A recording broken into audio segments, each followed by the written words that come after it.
Ladies and gentlemen, boys and girls, my name is Katleo Siatlulo, and today my project is gonna be the exploitation of IoT devices in a smart home. So this project aims to show the vulnerabilities of WP2 personnel, and by using the de-authentication attack, we can actually anticipate the four-way handshake, and then listening enough, we can actually get those messages, get the key, and try to brute force the key. That's another option that you can use. A second option could be you can actually go through a file name with the commonly used passwords. So since I'm actually using a default password that I actually got from a router, I'm gonna use the second method where I'm actually searching through the common passwords, and if I don't succeed, I can actually brute force it. So I welcome you. Just bear with me as I'm about to show you my project. Thank you. Get started. We're going to need our wireless adapter for our Kali Linux, and over here we have our router to connect the devices, and over here we have our IoT devices, which is gonna be the smart TV and of course a smart lab. So right now I'm gonna demonstrate that I can remotely control my devices on my phone. Over here we go into the Lightbot app. As you can see, it's currently offline, so we're gonna go here, turn it on. As you can see, the light is now on. So over to my device here, when I click it,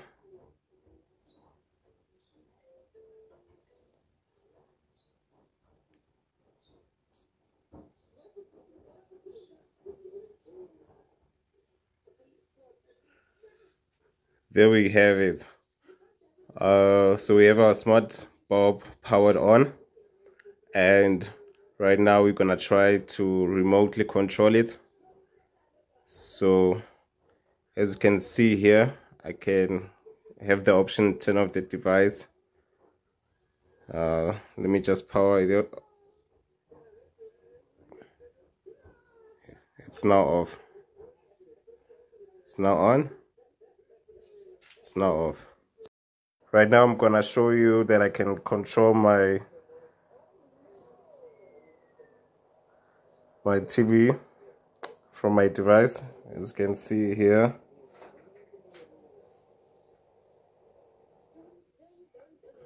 I'm gonna press next. It changes. I can press next.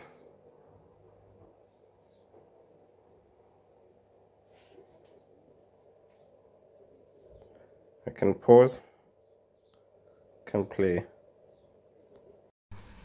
I'm going to go to my VM and log in.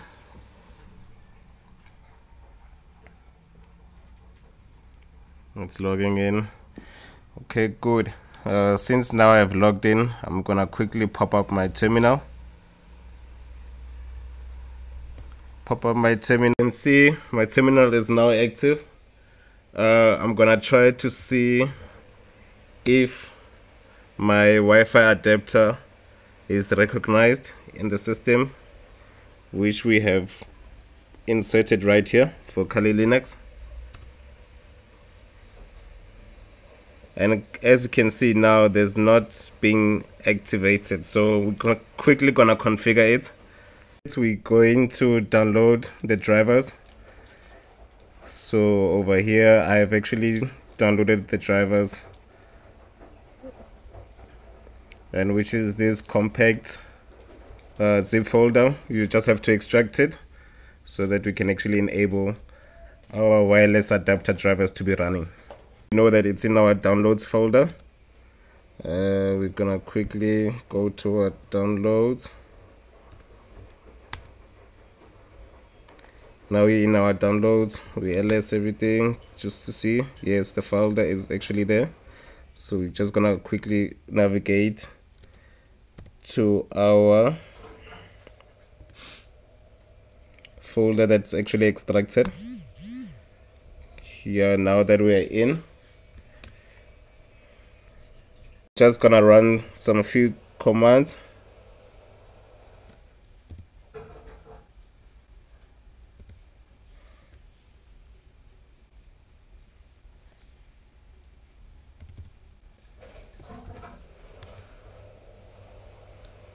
Enter our password,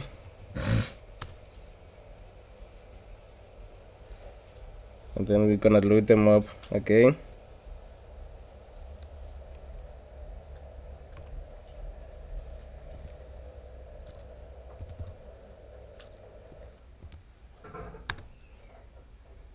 Enter our password again.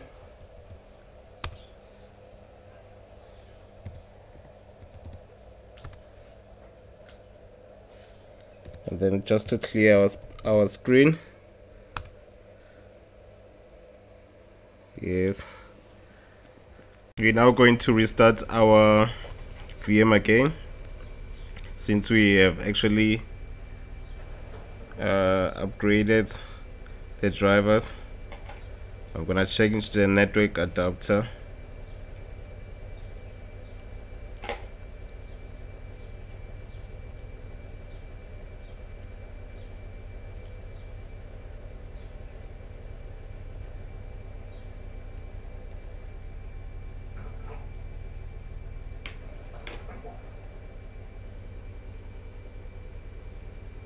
Adapter from bridged to net.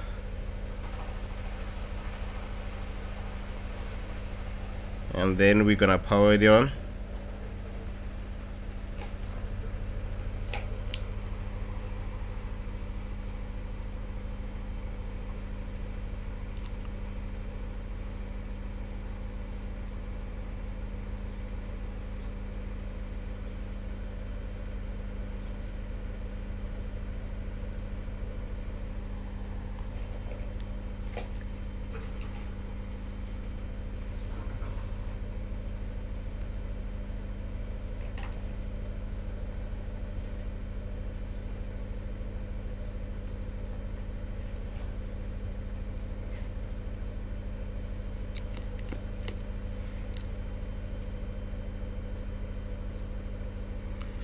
And now we're going to check if every successfully see that after running these commands, make load and make unload, we're actually successful in getting our wireless adapter running.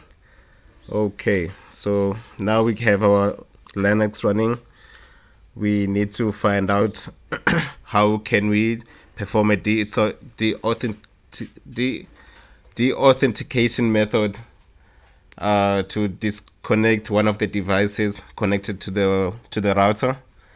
And then after that, we're gonna try to anticipate the four-way handshake and see if we can get the key out of that four-way handshake.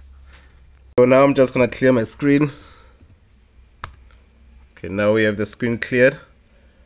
And now, in order to ensure that our wireless adapter is kicking off, we need to make sure that there are no conflicting processes that are running. So as an admin, I'm gonna run m1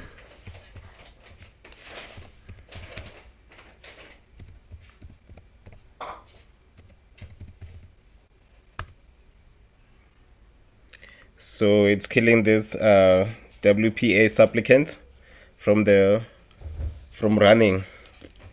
Okay, so now that we have our process killed, we're just gonna recheck our config, and then we can actually see here we have this following things running, and you can see here they're actually in managed mode. Both of the wirelines are both in managed mode. So we're gonna quickly get started by running sudo m1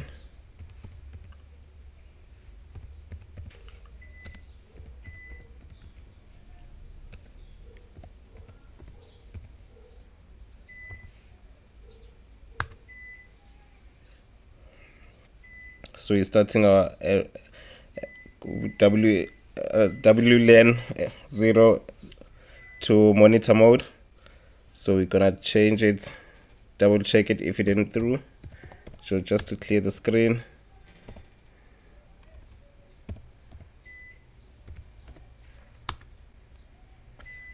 And we can now see that it's now in monitor mode, and it actually is changed now to WLAN mode. We are in monitor mode. I've actually just opened a second terminal here, which will be acting as my client terminal.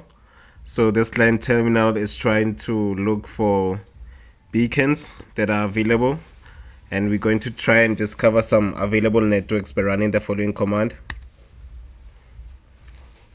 And as you can see, we are getting these results here. My client is listening to the beacon frames that are picked up, and in order to connect to this device over here, I have to connect. Ultimately I can try and connect, but the one that I'm actually interested is this one, which with the ESSID of Tumelo. The authentication method used is the pre-shared key. The cipher method is Ccmp, and the encryption method is WP2 personal. Yes. So I'm gonna Control C to stop, and then I'm going to copy the BSSID of that Wi-Fi network that I'm actually looking for, right, which is this one. So I'm gonna copy the BSSID,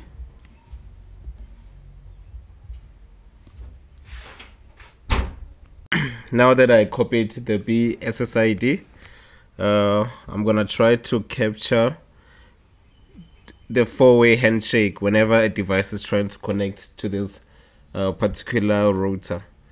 So it is important that we capture this four-way handshake, because we know that there has to be an exchange of challenges, and in the challenges we have to capture the initialization factor so that we can actually crack the password. So I'm gonna run this following command.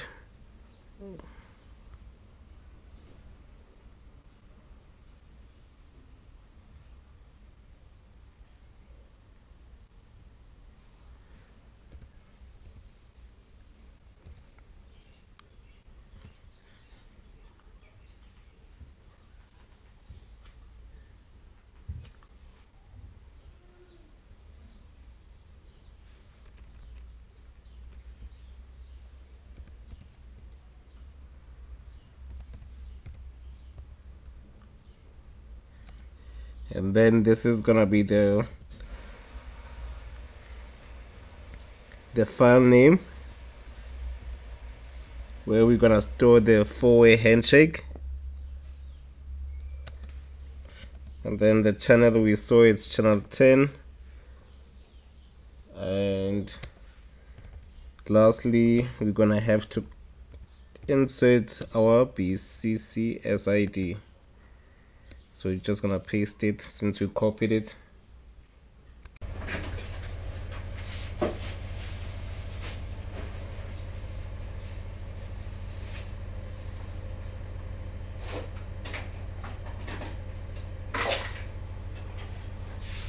So as you can see the device is connected to this Wi-Fi. We are in a good state.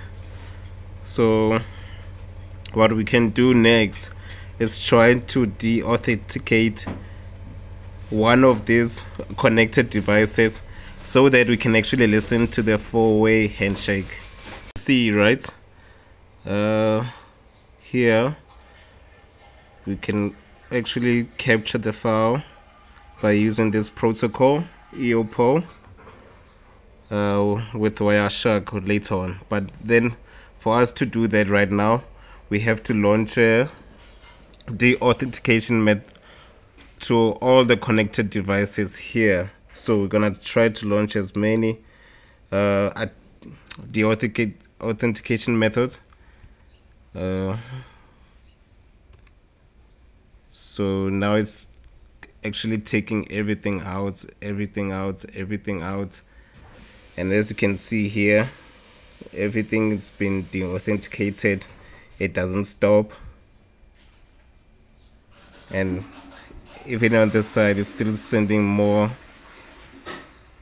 infinite authentication methods. So we're gonna try to open Wireshark right now to actually capture the re-authentication, like whenever devices are trying to connect back to the network. Deauth attack, and over our side here we can see here we have the handshake that was actually captured. The handshake was actually captured. So now we're gonna head to a Wireshark and listen for the ear-pull filter so that we can actually see the four-way message interaction with the access point and the device. I'm going to list the files, and we can actually see the actual capture file. So what are we gonna do now? I'm going to run this following command.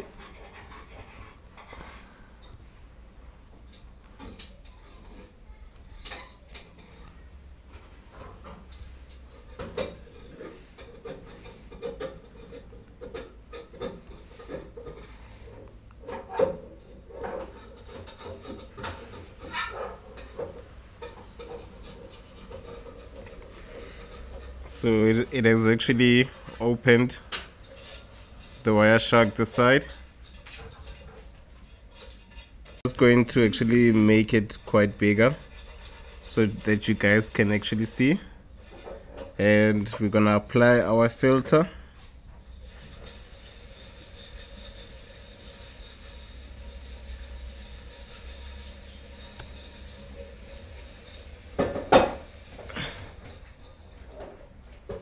And therefore we're just gonna reduce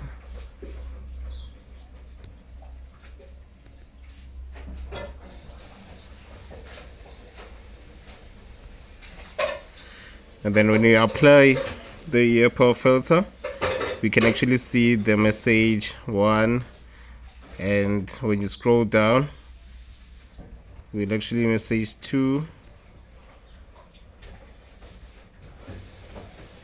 I think I ran it 2. So essentially it was message 1, 2, 3, 4. So we know that the handshake was actually successful, and usually the data is in this message 2. So we actually managed to launch the authentication attack and capture the four-way handshake, and by capturing the four-way handshake we are actually able to grab the key. So ideally now we would want to manipulate or log into the router using that key, and now we have to manipulate the settings.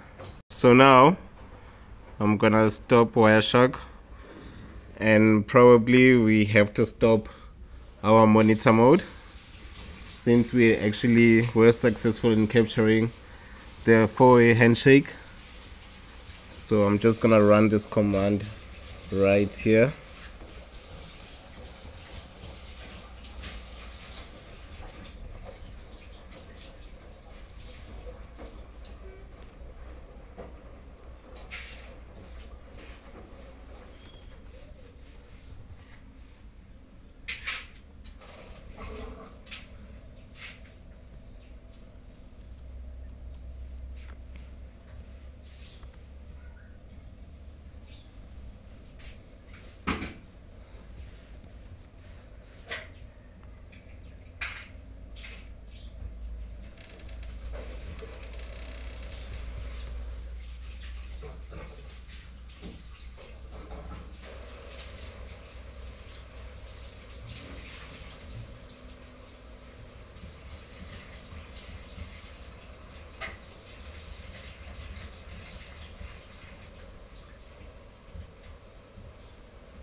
So now I'm going to try and crack the password using the four-way handshake that we actually used.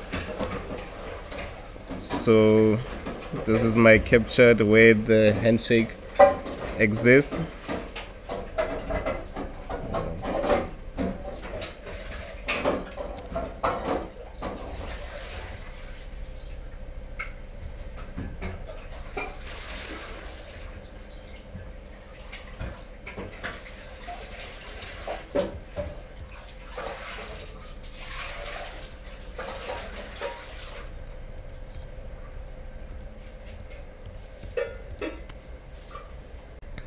And then now, since I'm using a default router, we're going to try to crack the password by gathering the handshake and using the common used passwords for new routers.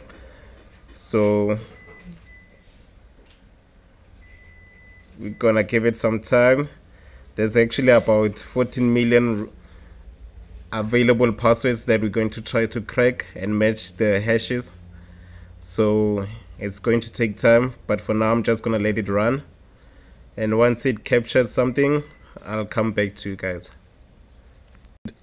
It's still trying to crack.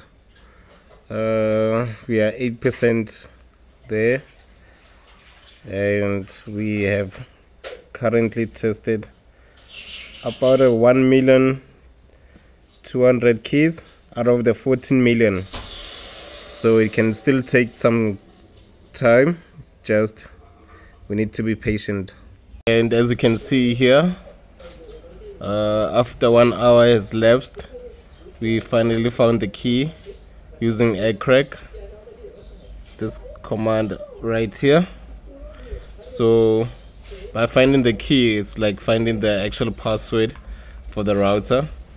So we managed to successfully get the four-way handshake, get the key itself, and then we finally, using the de-authentication method, we were actually able to succeed in getting those details. And we used aircrack because we were using a default router. We were testing a various number of passwords, 14 million common use passwords for routers, and it happened that it found it here. So now what we can do is to manipulate the server using the correct password, so that we can actually show that we have gained access to the network, and now we can actually perform malicious attempts.